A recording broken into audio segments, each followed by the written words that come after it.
live now. Yeah, we're back. Yeah, we're back. We're back. We're back. Hey, Facebook. Hello, everyone. Okay, where's my headphones? There we go. And we got Chirper playing in the background. They're going to be performing live at Recovery Day BC, September 7th.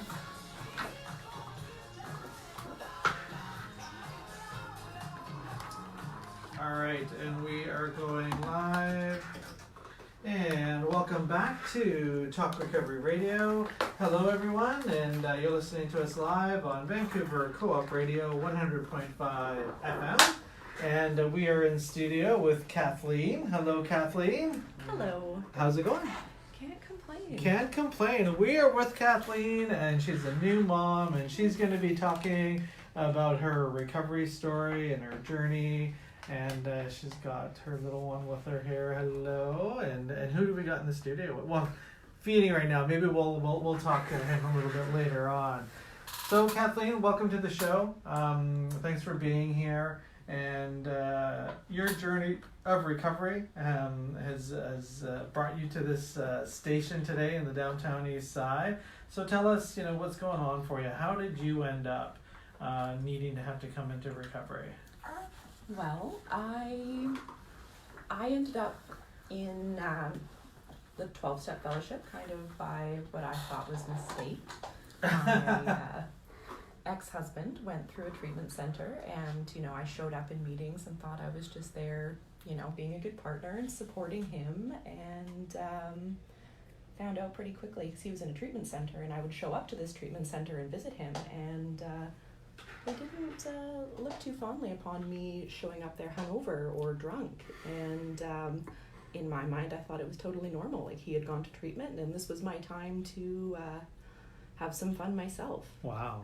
Yeah. That's a pretty common, we talk about this overdose crisis, and we talk about addiction, and we talk about the person that's using the drugs, but it's so much bigger than that. Obviously the person that's using the drugs has a big part to play in their using, but there's this whole family cycle that goes on around them, where there's a lot of cases where the partner's like, hey man, using's your problem, not mine, you fix you. And really, like it's like cancer. It's like the whole family has cancer, alcoholism, drug addiction. It's like the whole family's in addiction. And how do we all overcome this? So you had a personal conversation with yourself. It's like, how did you go from like, it's his problem and I'm going to party to, wow, I need help? Well, the combination of going to visit him in treatment and wanting desperately, I didn't want to show up there drunk. I didn't want to embarrass myself or my partner.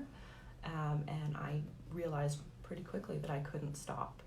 And it took me about a month, I think, of him being in treatment to realize that no matter what I tried, no matter how hard I tried to think myself out of it, I could not stop. And thankfully, he kind of dragged me to some meetings, because if I wanted to hang out with him, I had to go to meetings in the evening. And I heard some women talking, and they shared stories that sounded pretty similar to mine. And it gave me a little bit of hope that maybe if I tried this too, I could A, save my relationship, and B, maybe not hate myself. So I want to continue on that conversation, but we have full attention here. He's just staring at me in my headphones. So who is this? Let's introduce him to the world. Hello. Hello. This is Hendrik. And he's 12 weeks old. First time on the radio. Maybe this First time on the radio. Hello. So now you're a new mom, and do you find, it's almost like there's this, when there's babies involved, it's like I can't go to rehab because I'm a mom, or it's hard being a mom, which it is, and like how has recovery affected motherhood in your life? Well, so he's just under 3 months old now, and recovery's been my life for the last 4 years. I'm coming up on 4 years clean, August 1st, and it's been my whole life. But funny thing, when another life comes into the picture, it's really easy for me to put myself on the back burner. And I mean, to a large degree, that is what has to happen. But I started to neglect this thing that has allowed me to have this life for the last 4 years. That's brought me to this place of believing that I could be a mother.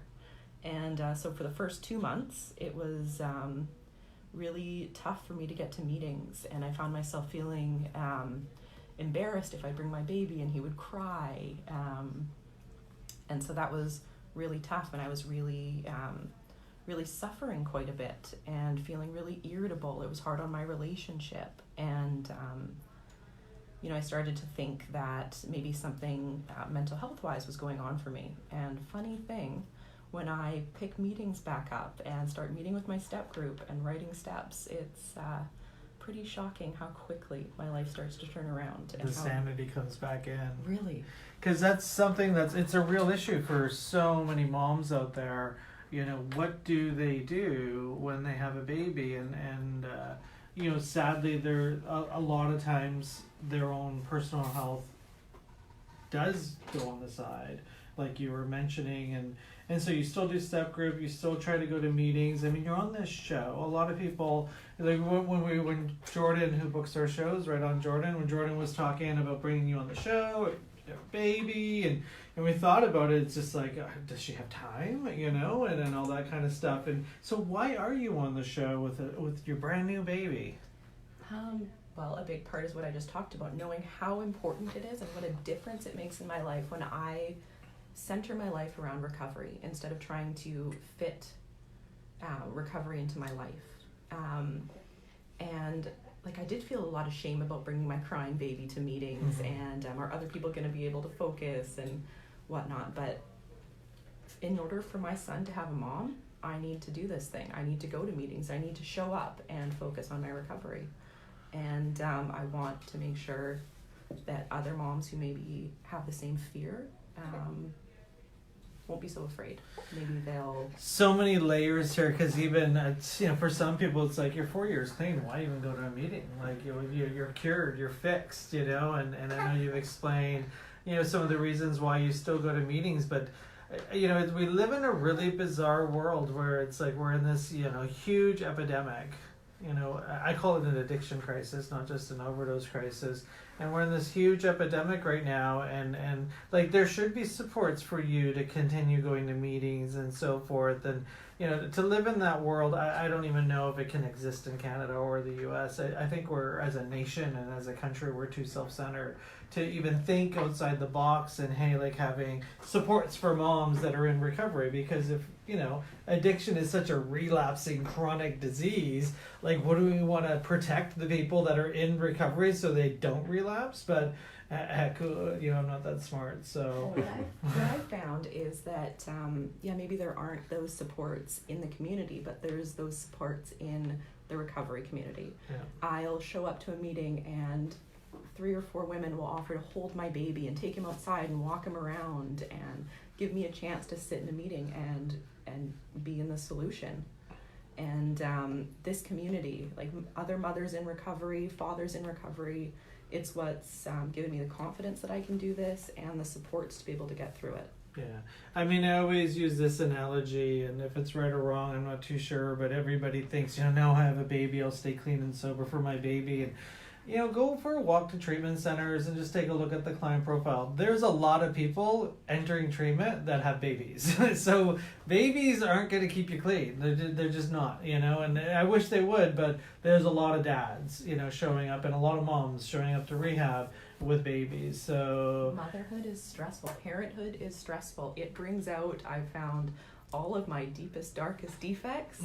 And you heap on all this stress and not sleeping, and no matter how much I love my baby, it's not going to keep me clean, and I know that. Yeah. And I need. There's proof. Else. There's just so much out there, and there are lots of supports. There's Mother's Recovery Tribe that's going on with one of our past co-hosts, Francis, who's organizing that. And I was one of those guys, a long time ago when babies would show up to meetings, I'd be like, I was just mean. But now I've been fortunate enough that some very close people to me have had babies in the last year or so, And so I've got a car seat in my car now, and it totally changes. Like, let the baby cry all they want, and I see the bigger picture now. And so if you're one of those people out there that gets annoyed when a baby cries in the meeting, you're a bad person. So, so there's so many layers. Let's go back to what we were talking about earlier. We got just a little bit of time left. So that whole conversation about partners, and the one partner's in rehab and the other partner's, I don't have a problem, it's you. And you said something like you had to go to meetings if you wanted to see him. A lot of people would think that's unfair. And a lot of people would be like, that's not nice, and individuality and all that kind of stuff. But it saved your life. It absolutely saved my life, fair or not. I wouldn't have showed up to meetings otherwise. And I didn't think that I had a problem at first. And people don't think they have a problem at first. That's the one thing about addiction. Everybody says stigma is the cause of our overdose crisis. I'm like, wipe that off the charts. Denial is... I didn't think I had a problem. Darren, did you think you had a problem? No. What problem? You didn't think that's 3 people in a room that all say the same thing. I think stigma is a nice way to put the blame on something else, When you're entrenched in that kind of lifestyle, it seems normal. Everyone around you is doing that kind of thing. Yeah. All of my friends are doing that kind of thing. Yeah. I didn't think that anybody didn't do drugs. But we're still stuck on the stigma campaign in North America, and it's unbelievable. It's like almost everyone I talk to, it's like they just look at me like, stigma. Like, I don't care what people think about me. Like, I just want my dope. So, and I don't have a problem. So what do you say to not just young moms, to moms out there, they're in the same boat as you. Like, what did you do to be like, I don't care if people think my baby shouldn't be in a meeting. I'm going to go to a meeting. Like, what kind of work did you do to get that self-confidence to be able to do that? Well, I still care. It still makes me embarrassed. I still feel like people are going to look at me and think I'm not a good mom because my baby's crying. Mm-hmm. But at the end of the day, it doesn't matter. It doesn't matter because I'm there and my baby has a mom because of it. Mm-hmm. And it was other women in recovery who convinced me that no matter what, I had to get to a meeting. Moms who I have a friend who has just about 30 years clean and she's got 2 kids and this is what she had to do. And other women who have walked this path before me, they tell me what to do because my best thinking, it doesn't get me anywhere. You'll be at home by yourself feeling like crap and, having baby time and then being like, there's this whole other life out there and all that kind of stuff. You do lots of volunteer work. I know Kathleen basically from, the recovery community in New West and so forth. And, you've been awesome with Clean, Sober, and Proud, helping with setup and tear down and all that kind of stuff. Why do you volunteer? And I hope you volunteer again this year. So what's that part of your life like? Well, I come from a place of absolute isolation and self-centeredness. And so in order for me to recover, I need to get out of myself. I need to do things for other people without expectation. And I need to be involved with other people who are out and who are having fun and who are doing this thing. Like my clean date's August 1st. My very first day clean was Clean, Sober, and Proud. No way! 4 years ago, yeah. Did you hear that? That makes me feel pretty good. What a great day to be clean, eh? That's the thing that convinced me that maybe I could do this thing. Because I used to think recovery was a bunch of sad, depressed, old people sitting around in a church basement drinking coffee and crying about their lives. And that's not what I found on my first day clean. I found people celebrating. And it gave me a little hope that I could do this and it could be okay and it could be fun. I want to thank you for that because I tell you, man, Untoxicated, the float, the outreach booths, it's a lot of work. And I mean, I've said this before every once in a while. Like, I've got an email thread going on right now about it, and it's just, permits and all that kind of stuff. I'm like, I'm done. I'm just done.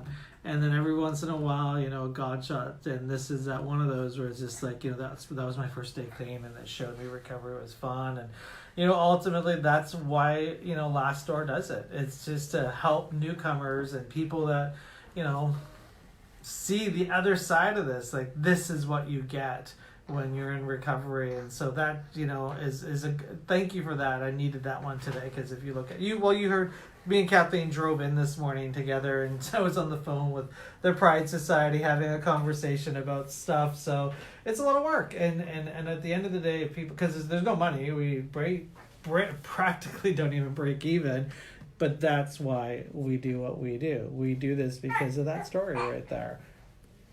I appreciate it. Yeah. So now, we got a couple minutes left. We gotta say a shout out to Jordan. Jordan is out there. I hope he's listening and watching. Perfect. So what's it like, and I this is probably a whole hour show, but having two people in recovery, brand new baby in the house, there's got to be some conversations there, daddy time at meeting, mommy time at meeting. What's going on there? Well, when both parents are working recovery, it's great. It's, not to say that there isn't conflict and there isn't challenges, but it's easy to work through when we have the basis of recovery to do so. But like I was talking about, when I don't go to meetings and I don't work a program, my defects, namely control, which is super easy to justify with a new baby, come out to play, and it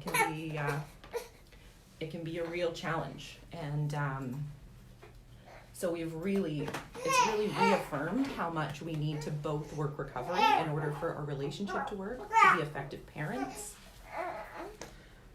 Henry. Just about enough. Yeah, he said just about enough. He wants to give a shout out to Daddy. Yeah, you want to give a shout out to Daddy? Hey, he just wants to look at our funny domes with these headphones on. You want to be on camera, not behind camera, eh? Jordan's a good guy out there. Jordan Jordan went away for a week, Rainbow Lodge, about 2 weeks ago, and I saw that and I was like, what a healthy couple. It's like, there's couples out there, like, you ain't going nowhere. You know what I mean? You're going to work and you're coming home, and you ain't going nowhere without me or the baby. And he went away for a week, Rainbow Lodge. Like, was that a conversation? Did you need therapy around it? That guy who left me here for a week. Well, a month and a half ago, it probably would have been a conversation. It would have been like that.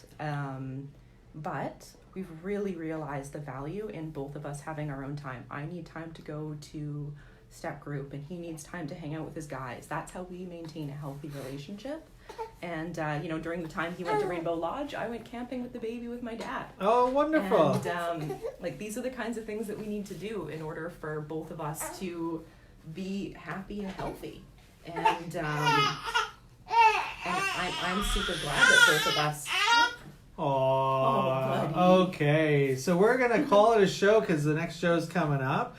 So you want to say bye to everybody on Facebook Live? Bye. All right. And you're going to be selling Brady some clean time come Pride season in about a month. So congratulations. Thank 4 you. or 5? 4. 4 years. We've got Kathleen in the house with beautiful Henry. Hello. Congratulations on everything. Thanks for your story. You're going to help some new moms out. Because definitely there needs to be more support out there for moms out there. Darren's going to close the show, but before we close the show, don't forget Recovery Day BC is on September 7th. We've got a live concert with Trooper, so check it out. And Intoxicated's coming up in a couple of weeks. All right, thank you from Jessica Gibbon, our first guest, coming in talking about her book, Save Your Own Damn Life. And Kathleen, thank you so much. Little Henry coming in here. That's so great. This next song, we're going to go out with The Good Mood. This is Bob Marley, and this is a request to my son, Harrison. Hey, buddy. This song's for you, pal. 3 Little Birds. Enjoy it. All right, see you later. See you later, buddy. Bye.